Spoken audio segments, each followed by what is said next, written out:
ABC 13 Eyewitness News at 11 starts now. 2 suspects on the run after a failed ATM heist ended with a utility truck being stolen. How it all went down. And I'll be tracking some Labor Day storms. Plus, we're watching a cold front as it makes its way into Texas this week. The details on that coming out. And thousands of Houston area students are enjoying their last day of summer before heading back to school. How the biggest district in Texas is overcoming the obstacles of online learning.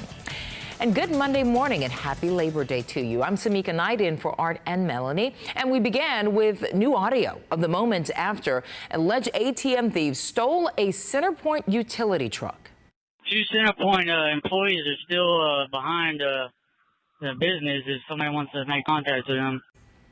Well, deputies are still searching for 2 of those suspects after an attempted robbery on East Mount Houston near the East Tex Freeway overnight. Investigators say they tried to use a vehicle and a chainsaw to steal an ATM at a Chase Bank. Officials say they could not break it free using that chain as well, and that's when they spotted a Centerpoint Energy crew. They drove around to where the Centerpoint was working, and male jumped in the Centerpoint truck and drove off. So the Centerpoint was just a getaway vehicle, not the vehicle that was... It was actually not a planned getaway vehicle. There was a crew working, and they stole it from the crew. Yeah. Well, that's when a lengthy chase started. Deputies eventually used spike strips to stop the driver. He was arrested. No injuries were reported. As we mentioned, 2 others got away. Well, it is the final day of summer vacation for more than 463,000 students in our area. 9 districts return to class tomorrow. In fact, virtually some of them. Well, the districts returning tomorrow: Channelview, Cy-Fair, Galena Park, Goose Creek, Houston, Klein, Liberty, Sheldon, and Tomball. And one of the largest school districts in the nation is back in class tomorrow. ABC 13 got a chance to sit down with HISD Interim Superintendent Dr. Granita Lathan to see if the district is up to the challenge of online instruction. ABC 13 reporter Jeff Feeling is live with that preview for us. Jeff? Samika, it is a huge challenge. 209,000 students are about to start the school year virtually as HISD gets back in session. Now, every day, kids will have to log in, be accounted for, and then the hard work begins, giving them the same education they would get if those students were actually in the classroom. HISD says this is going to be seamless. Their district is following state curriculum, but the real issue for some students is very real. We're talking about equipment. The district's still trying to get computers and Wi-Fi to all students, and HISD's interim superintendent sat down with our Gina Gasson for nearly an hour to tell us how the district is overcoming obstacles this school year, including the creation of learning centers throughout HISD. So if a particular school, let's say, still needs 500 devices and we only have 100 that we can deploy, let's say today, and then that school is being opened as a learning center, and those students that are showing in the system that still do not have a device, we will be inviting them to attend the learning center until their device arrives. Our exclusive interview with Dr. Lathan touched on several topics, including how the district is stepping up to keep students safe and working to keep your kids from falling behind. All that's coming up tonight at 10 on 13. Samika? Thanks, Jeff. Well, speaking of HISD, the district will be opening up 36 locations to help out students who are still waiting on laptops. Parents, heads up, though, your child must be approved to attend one of these centers first. So here are the requirements. You must be an elementary or middle school student. You must be in need of access to technology like a laptop. Students in need will be identified by the district and then assigned to a specific learning center. Breakfast and lunch will be provided for free, and transportation will also be provided for the student as well. Social distancing and masks will be provided, and health screenings will be performed on students before they enter the building. And we know some students across our area, not just at HISD, still may not have the proper devices at home to do their online learning. So Supernova Furniture wants to help out. The store is giving away hundreds of smart tablets to families in need. All you have to do is submit a brief note describing why you need help.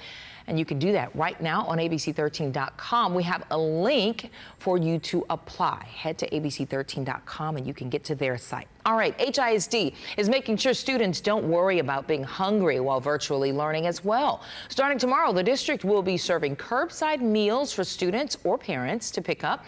Students can pick up prepackaged breakfast and lunch meals each day for free. Pickup is at 10 a.m. to 1 p.m. at 86 schools across the district. Parents must show proof of enrollment in an HISD school or have their student's ID or report card. Well, it is a big week for back to school as many districts start the year off, and we are certainly here to help you all week as you and your family navigate these big changes. We are less than 24 hours before the start of school for HISD, a lot of students. And tomorrow we will be checking in on the remote learning centers and finding out where Texas's largest school district stands and getting computers to families in need to bridge that digital divide. And then on Wednesday, we're taking a look at the importance of the census and how getting a better count of our communities can actually make a big difference in schools. And then there's Thursday. Are you feeling a little anxious, parents, about all the changes? Well, we are here to help. Action 13 is here to connect parents, students, and teachers with the resources you need. And then we're looking at Friday, where we're taking a look at how everything is going so far.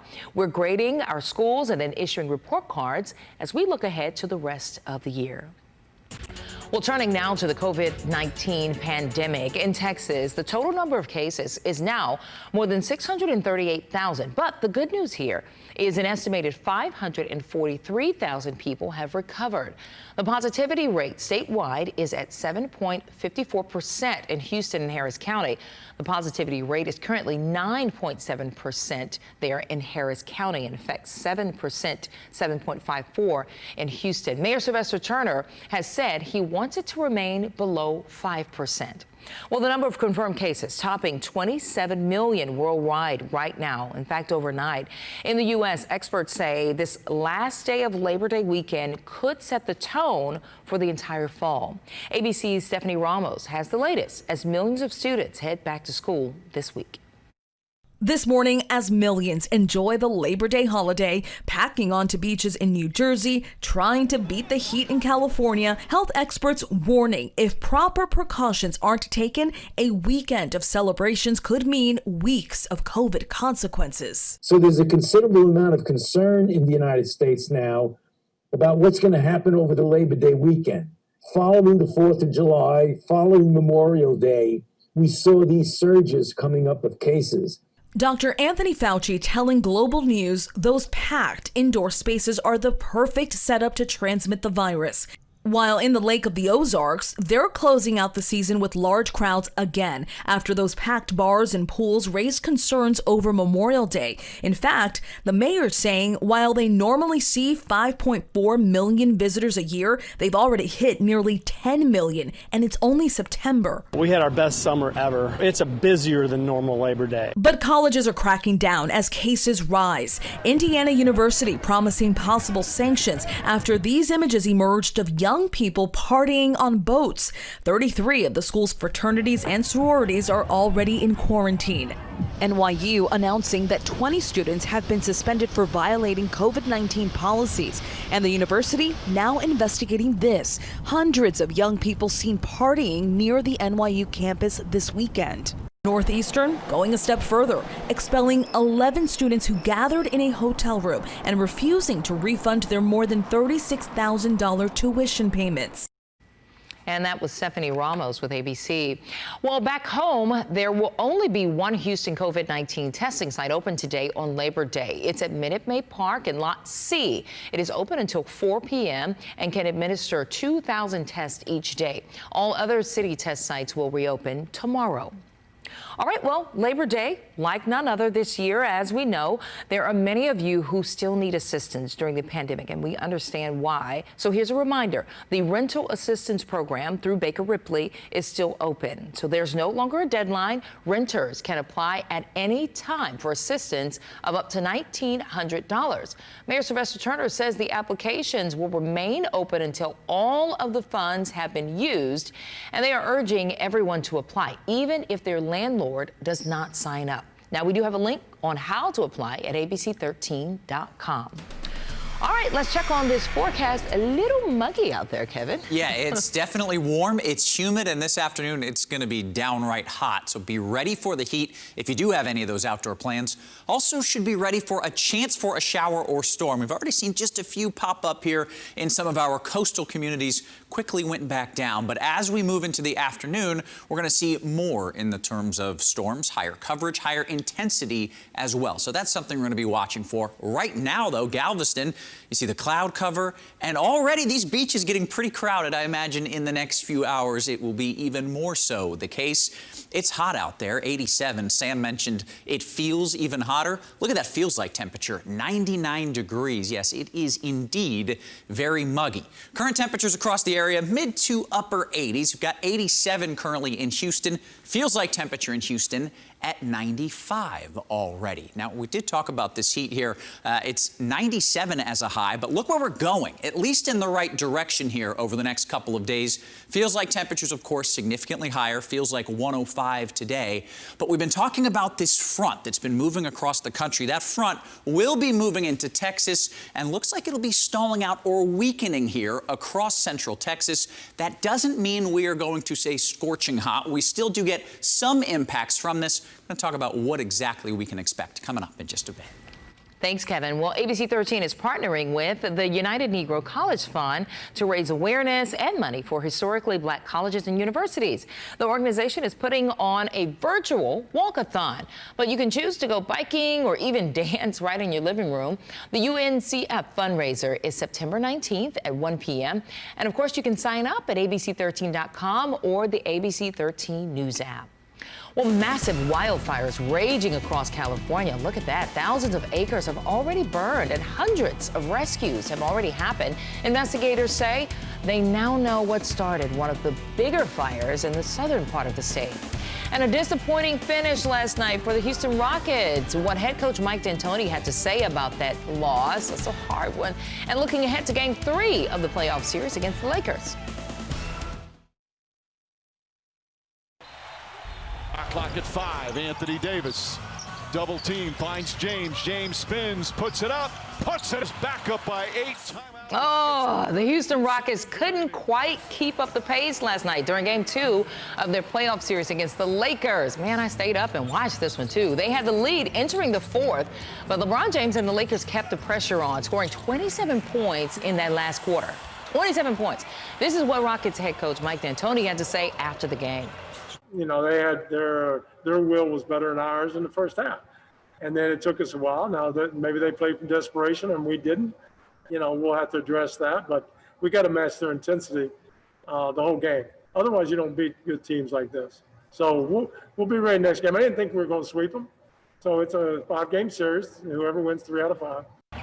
He's like, that's okay. Don't worry. Don't worry. We'll be all right. The playoff series is now tied at 1 game apiece. The Rockets have the day off today, then play again tomorrow night. All right, now to baseball. A rough weekend for the Astros. They dropped 3 games in a row against the Los Angeles Angels, but that wasn't the only loss for the Stros. Pitcher Lance McCullers was put on the injured list due to neck nerve irritation. Wow. Well, the team starts a 5-game series against the Oakland A's tonight. The Astros are currently second in the AL West. And today is the first day 5A and 6A schools can start practicing in football and volleyball per the UIL. Volleyball games are set to start on the 14th and football 10 days later. For the classification 4A and under, most have already started their football, volleyball, tennis teams as well, and cross country as well. HISD Interim Superintendent Granita Lathan tells ABC 13 she is optimistic that student athletes in football, volleyball, and cheerleading can begin conditioning this week. Alief ISD is still awaiting a decision to resume athletics. Fort Bend announced last week that it was looking forward to beginning their respective UIL sports season today.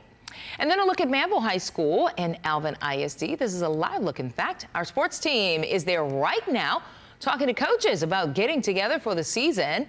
We'll have the latest on Eyewitness News this afternoon.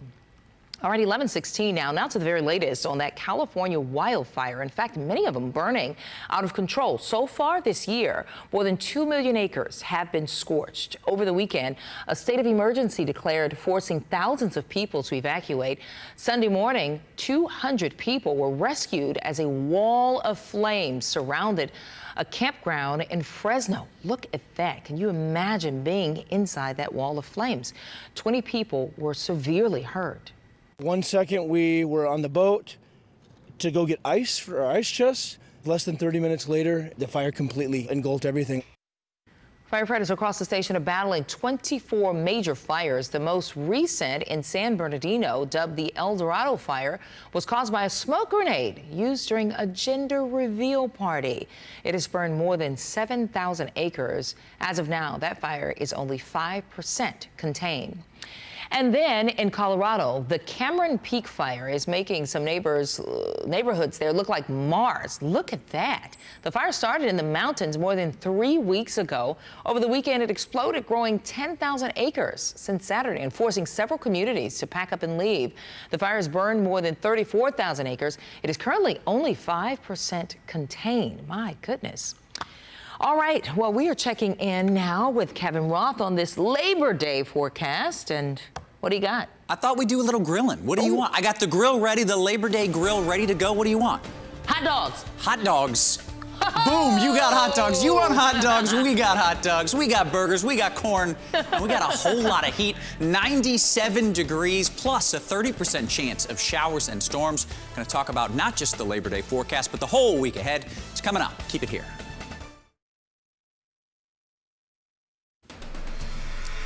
It is time to talk some weather. I'm meteorologist Kevin Roth. Happy Labor Day, everyone. Let's start with a peek in the tropics. We do have a brand new tropical storm that's just formed, Tropical Storm Paulette. This is way out in the Atlantic, and yes, it has been an incredibly busy season, but Paulette is not one that we're going to have to worry about. You see the track already making that northerly turn, and in general, when systems get organized that early, they usually do take that northerly turn before they're any significant threat and before they make it into the Gulf. So that is not a concern for us. There's another tropical depression right on Paulette's heels, and that will likely be Renee. We're running out of names here, and by the way, once we get through all the names, we start back at A with the Greek alphabet. It's only happened once in 2005. It is likely that we're going to have to do that again this year. So the next storm after Wilfred would be Alpha and then Beta, and we would start back there, which really gives you an idea of just how busy the season has been.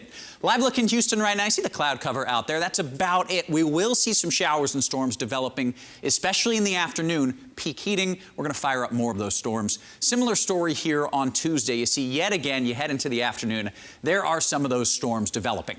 Let's talk temperatures. It is warm, it is humid already, and it's only going up from there. We're in the mid-80s currently. But if you look across the country, look at that front. It is so enticing. It looks incredible. It will gradually make its way south. High temperatures on Tuesday. Look at Denver, 37 for a high. This front moves into Texas on Wednesday. Look at the Panhandle. Again, high temperature in Amarillo, 46. It is oh so close, but it starts to stall out, and this front becomes more diffuse as it moves in. And that means it's not moving through with the same gusto. It's not shifting those winds and bringing in that cooler, drier air. We still do get some benefit. We see some cloud cover, we see some rain from that, and that will keep temperatures from getting too hot, but we're not getting a real taste of fall with this front. 97 today, 30% chance of rain, jumping that to 40% on Tuesday, 60% for Wednesday.